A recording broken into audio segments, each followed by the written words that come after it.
दोस्तों नमस्कार, स्वागत है आप सभी के। अगर फिर से आई चलते हैं बिहार की ताज़ा खबरों की ओर, लेकिन उससे पहले अगर आपने अभी तक इस चैनल को सब्सक्राइब नहीं किया तो कर लें, जिससे कि आपको बिहार की ताज़ा खबर रोजाना मिलती रहे। पहली बड़ी खबर, खगड़िया में चाचा ने दो भतीजे को मारी गोली। खगड़िया जिले के परसाहा थाना क्षेत्र के बंदेहरवा गाँव में दबंग व्यक्ति ने दो युवक को गोली मारकर जख्मी कर दिया। देर रात इलाज के दौरान एक युवक की मौत हो गई। पुलिस गुरुवार को शव को पोस्टमार्टम के लिए सदर अस्पताल लाई है। अगली खबर, बिहार में ठंड की हुई दस्तक, गिरने लगा है पारा। ग्रामीण इलाके में छा रहा कोहरा। बिहार में मौसम में लगातार बदलाव जारी है। ग्रामीण और नदी से सटे इलाके में धुंध और कोहरे की स्थिति अब बनने लगी है। मौसम विभाग की माने तो बिहार में अभी पछुआ हवा की वजह से सुबह और शाम में हल्की ठंड का एहसास हो रहा। ग्रामीण इलाके में लोग पूरी तरीके से गर्म कपड़े का प्रयोग करना शुरू कर चुके हैं। मौसम विभाग के मुताबिक पूरे बिहार में ठंड की स्थिति दिन प्रतिदिन बढ़ती जा रही है। ग्रामीण और नदी से सटे इलाके सबसे ज्यादा प्रभावित होंगे।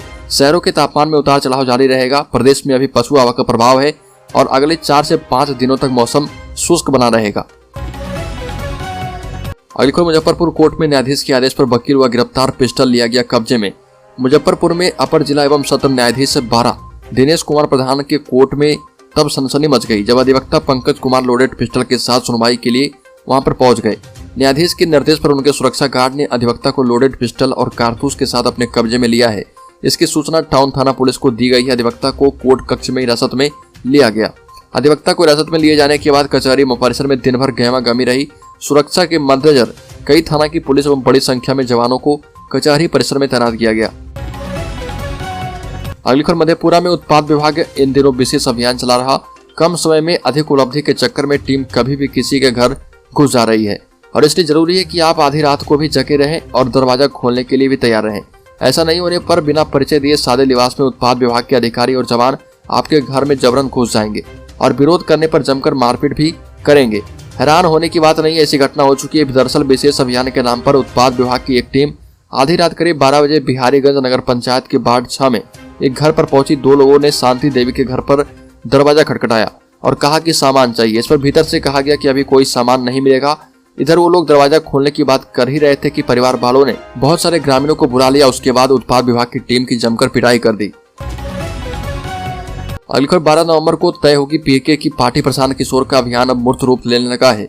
12 नवंबर को पीके बेतिया में अधिवेशन करेंगे, जहां पर निर्णय लिया जाएगा कि जनसुराज अभियान को लेकर राजनीतिक दल का रूप दिया जाए या नहीं। प्रशांत किशोर ने बताया कि 12 नवंबर को जनसुराज अभियान के पश्चिम चंपारण जिले का अधिवेशन बेतिया में होगा और वहां जिले के सभी लोग जो जनसुराज अभियान से जुड़े हैं उपस्थित होंगे और लोकतांत्रिक तरीके से वोटिंग के माध्यम से तय करेंगे कि दल बनना चाहिए या फिर नहीं। यह प्रक्रिया हर जिले में पदयात्रा के दौरान होगी। साथ ही पश्चिम चंपारण जिले की सभी बड़ी समस्याओं पर भी मंथन करके उसकी प्राथमिकताएं और समाधान पर निर्णय किया जाएगा। अगली खबर, बिहार बोर्ड इंटर में एडमिशन का अंतिम मौका। Bihar board inter admission form भरने से वंचित स्टूडेंट्स को बिहार बोर्ड ने एक और अंतिम मौका दे दिया है। स्टूडेंट्स के हित को ध्यान में रखते हुए स्पॉट एडमिशन की तिथि 3 नवंबर 2022 से लेकर 6 नवंबर 2022 तक बढ़ा दिया गया है। इससे पहले स्पॉट राउंड के तहत 15 अक्टूबर 2022 तक छात्रों को मौका दिया गया था। ओएफएसएस प्रक्रिया के तहत प्रथम द्वितीय सूची में चयनित एवं नामांकित छात्र जिन्होंने नामांकन के बाद स्लाइड अप का विकल्प दिया था, लेकिन स्लाइड अप वाले संस्थान में अंतिम रूप से नामांकन नहीं ले सके, ऐसे छात्रों का पूर्व में लिया गया नामांकन स्वतः रद्द हो गया है एवं उन्हें स्पॉट राउंड के तहत नामांकन के लिए फिर से ऑनलाइन आवेदन करना होगा। अगली खबर, मोकामा और गोपालगंज विधानसभा सीट पर उपचुनाव के लिए वोटिंग जारी है। मोकामा के मतदाताओं में गोपालगंज से ज्यादा जोश दिख रहा और यहाँ पर वोटिंग की रफ्तार गोपालगंज से कहीं ज्यादा है। कड़ी सुरक्षा के बीच दोनों सीटों पर सुबह 7 बजे से वोटिंग जारी है। बूथ पर लोग कतार में लगकर अपनी बारी का इंतजार करते नजर आ रहे। फिलहाल मतदान शांतिपूर्ण चल रहा। गोपालगंज के ख्वाजेपुर में सुनसान जगह पर 3 संदिग्ध लोगों को कार समेत हिरासत में लिया गया है। शाम 6 बजे तक वोटिंग यहाँ पर भी डाले जाएंगे। अगली खबर, बिहार में गोपालगंज और मोकामा चुनाव के लिए वोटिंग हो रही है। मतदान के बीच पटना हाईकोर्ट ने गोपालगंज से राजद के उम्मीदवार मोहन प्रसाद गुप्ता के विरुद्ध दायर याचिका पर सुनवाई कर रही है। न्यायाधीश ए अमानुल्लाह एवं न्यायाधीश सुनील दत्त मिश्रा की खंडपीठ के समक्ष याचिकाकर्ता के वरीय अधिवक्ता ने जल्द सुनवाई के लिए आग्रह किया था। इसके बाद कोर्ट ने सुनवाई के लिए मामले को अधिसूचित करने का आदेश दिया। न्यायाधीश मोहित कुमार शाह की एकल पीठ ने स्थानीय वोटर दीपू कुमार सिंह के द्वारा दायर रीट याचिका पर सुनवाई की। अगली खबर, बिहार के सरकारी शिक्षकों के लिए 2 बड़ी खबरें हैं। बिहार सरकार के शिक्षा विभाग ने समग्र शिक्षा कार्यक्रम के तहत नियोजित प्रारंभिक शिक्षकों के वेतन के लिए सभी 38 जिलों को राशि जारी कर दी है। साथ ही 43,000 नवनियुक्त शिक्षकों को एकमुश्त वेतन भुगतान की तैयारी भी शुरू हो गई है। शिक्षा विभाग ने शिक्षकों के वेतन के लिए 11 अरब 90 करोड़ 44,44,712 रुपए जारी किए और यह राशि सितंबर का वेतन भुगतान हेतु है। बिहार शिक्षा परियोजना परिषद के राज्य परियोजना निदेशक असगम्बा चुबा आओ ने पूर्वी चंपारण को छोड़ बाकी सभी 37 जिला के जिला शिक्षा प्राधिकारियों एवं जिला कार्यक्रम प्राधिकारियों को निर्देश दिया है कि जिला कार्यक्रम प्राधिकारी से सामंजस्य स्थापित करते हुए राशि प्राप्ति के 24 घंटे के अंदर सभी शिक्षकों का भुगतान कर दिया जाए। अगली खबर, बिहार में 43,000 नवनियुक्त प्रारंभिक शिक्षकों को लंबित वेतन का एकमुश्त भुगतान जल्द होगा। इसके लिए प्राथमिक शिक्षा निदेशालय की ओर से सभी जिला शिक्षा अधिकारियों और जिला कार्यक्रम पदाधिकारियों को निर्देश जारी किया गया है। साथ ही 15 नवंबर तक नवनियुक्त शिक्षकों को शिक्षक पात्रता परीक्षा के मूल प्रमाण पत्र लौटा दिए जाएंगे। अगली खबर, सहारा इंडिया प्रमुख सुब्रत राय पर पटना में FIR दर्ज किया गया। निवेशकों के साथ कंपनी का एजेंट भी पहुंचा थाने। सहारा इंडिया में अपनी मेहनत की कमाई जमा करने वालों की परेशानी कम होने का नाम नहीं ले रही। निवेशकों ने अपने रुपये को अधिक ब्याज पर जल्दी दोगुना करने के मकसद से सहारा इंडिया में जमा कराए थे। अब परिपक्वता अवधि पूरी होने के बाद कंपनी निवेशकों को उनके पैसे लौटाने में विफल हो रही है। ऐसे में पटना के निवेशकों ने सहारा इंडिया प्रमुख सहित अन्य के खिलाफ प्राथमिकी दर्ज की है और 30 करोड़ रुपए से अधिक की राशि जमा नहीं मिलने से परेशान सहारा इंडिया के ग्राहकों ने फुलवारी शरीफ थाने में कंपनी के विरुद्ध प्राथमिकी दर्ज की।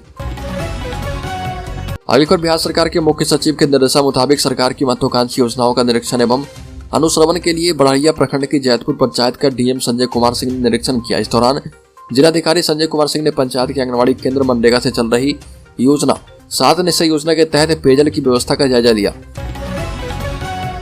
अगली खबर, शादी का झांसा देकर युवती से 3 दिन तक किया दुष्कर्म, फिर गले में गमछा बांधकर पूरे गांव में घुमाया। बिहार के समस्तीपुर में एक चौंकाने वाली घटना सामने आई है, जहां पर एक शख्स ने एक किशोरी के साथ शादी का झांसा देकर कथित तौर पर कई बार दुष्कर्म किया। यही नहीं, बाद में युवक के परिजनों ने उसको अपमानित किया और किशोरी के गले में गमछा बांधकर उसे पूरे गाँव में घुमाया गया। इस सनसनीखेज घटना की जानकारी जैसे ही पुलिस को हुई, तुरंत एक्शन लिया गया। 3 आरोपियों को गिरफ्तार किया गया है। अगली खबर, मोकामा और गोपालगंज चुनाव के बाद बिहार में बड़ा कैंपेन शुरू करने जा रही है बीजेपी। बिहार में सत्ता परिवर्तन के बाद से गठबंधन सरकार पर हमला कर रही बीजेपी अब एक बड़ा अभियान छेड़ने जा रही है। बिहार विधानसभा के पूर्व अध्यक्ष और वर्तमान में बिहार विधानसभा में नेता प्रतिपक्ष विजय कुमार सिन्हा ने कहा कि मोकामा और गोपालगंज की जनता का जब इस विचारधारा पर मुहर लगेगा तो पूरा बिहार उत्साहित होकर इस अभियान में शामिल होगा और इसे आगे बढ़ाएगा। नेता प्रतिपक्ष ने यह भी कहा कि उपचुनाव के परिणाम आने के बाद बीजेपी की ओर से बिहार में लगातार बढ़ रहे अपराध और भ्रष्टाचार के खिलाफ विरोध किया जाएगा और इसके अलावा शराब माफिया, बालू माफिया और अन्य अपराधियों की राजनीतिक कनेक्शन का पोल भी जनता के सामने खोलने का काम किया जाएगा। अगली खबर, रॉबिनहुड आनंद मोहन नहीं आ सके जेल से बाहर, सहरसा में मायूस दिखे समर्थक। अपनी पुत्री सुरभि के शुभ लगन एवं 97 वर्षीय मां गीता देवी के बिगड़ रहे स्वास्थ्य के कारण गोपालगंज के तत्कालीन डीएम जी कृष्णैया हत्याकांड में सजा काट रहे पूर्व सांसद आनंद मोहन को 15 दिनों की पैरोल की सुविधा मिली है, परंतु वो जेल से बाहर नहीं आ सके। हालांकि उनके पारिवारिक सदस्य एवं समर्थक दिन भर इसके लिए प्रयासरत रहे। जेल सूत्रों के मुताबिक कागजातों की कमी के कारण ऐसा नहीं हो पाया। अगली खबर, चिराग को बच्चा कहने पर सियासी बवाल, बीजेपी बोली रामविलास पासवान के लिए भी माफी मांगे नीतीश कुमार। बिहार बीजेपी के प्रवक्ता निखिल आनंद ने वीडियो संदेश जारी कर सीएम नीतीश कुमार पर निशाना साधा और कहा कि ऐसा लगता है कि नीतीश कुमार पार्ट टाइम मुख्यमंत्री और फुल टाइम गृह मंत्री हो चुके हैं। अप्रत्यक्ष तौर पर सीएम का पद डिप्टी सीएम तेजस्वी यादव को सौंप रखा है। जब भी राजनीतिक बात होती है तो उनसे कुछ सवाल पूछा जाता है तो वो अलग अलग तरह से बयानबाजी करते हैं और यह दुर्भाग्यपूर्ण है। लेकिन आनंद ने कहा कि हाल ही में सीएम नीतीश कुमार ने बिहार के सम्मानित नेता रहे दिवंगत रामविलास पासवान को लेकर अपमानजनक टिप्पणी की थी। अगर सीएम पद पर रहते हुए नीतीश कुमार इस तरह के व्यक्तिगत बयान दे रहे तो लगता है कि उनका मानसिक संतुलन बिगड़ गया है। उन्हें किसी साइकोलॉजिस्ट से परामर्श लेनी चाहिए। रामविलास के अपमान पर उन्हें माफी मांगनी भी चाहिए। अगली खबर, मोकामा उपचुनाव में मतदान कर्मी की मौत, बूथ संख्या 46 पर थी तैनाती। इस वक्त की बड़ी खबर सामने आ रही है पटना के मोकामा इलाके से, जहां पर उपचुनाव के दौरान ही मतदान कर्मी की मौत हो गई। जानकारी के मुताबिक पंडारक थाना के मानिकपुर गांव के बूथ संख्या 46 पर तैनात मतदान कर्मी की मौत हार्ट अटैक के कारण हो गई। जानकारी मिल रही है कि मतदान कर्मी को सीने में तेज दर्द उठा, जिसके बाद उसे आनंद फानंद में अस्पताल में भर्ती किया गया, जहां पर डॉक्टरों ने उसे मृत घोषित कर दिया। ये भी बताया गया कि मतदान कर्मी की मौत हार्ट अटैक के कारण हुई है। मतदान कर्मी की तैनाती पंडारक थाना के मानिकपुर गांव के बूथ संख्या 46 पर थी।